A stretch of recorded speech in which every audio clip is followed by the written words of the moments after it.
ئەگەر مبەڕێرێکی یاسایی هەبێ ئەبێ حکومەت تەفسیری هەبێ هەموو جارێک ئاعتیادی ناکرێت مەسەن باز لە داهاتی نەوت و چی و چی بکرێت وڵاتەکە دەوڵەمەندە و داهاتی خۆشی هەیە بەڵام کاتێک دوا ئەخرێ پێویستە مبەڕێری یاسایی حکومەت پێشکەشی کا بەرامبەر بە ئێمە بەردەوامە بین لە خۆپیشاندانی هێمنانە داخستنی هۆڵەکانی خوێندن و ڕێگەنەدان بە مامۆستایانیش بچنە هۆڵەکانی خوێندن. زۆربەی خەستەخانەکان دکتۆرەکانی خوێندنی باڵا بەڕێوەیە بن یا مەسەن دەورێکی کاریگەریان هەیە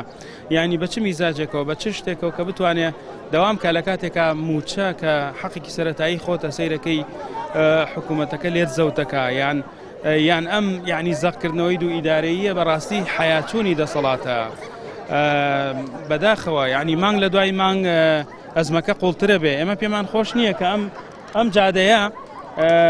نەخۆشخانەی لێ تەواری لێ نەخۆشخانەکانی لێ بین ئێمە بە ناچاری بیگرین بۆ ئەوەی خەڵک گوێی لێمان بێ یعنی زۆر کەسەیە مافیە خوڕێ و ناتوانێت بێتە دەنگ.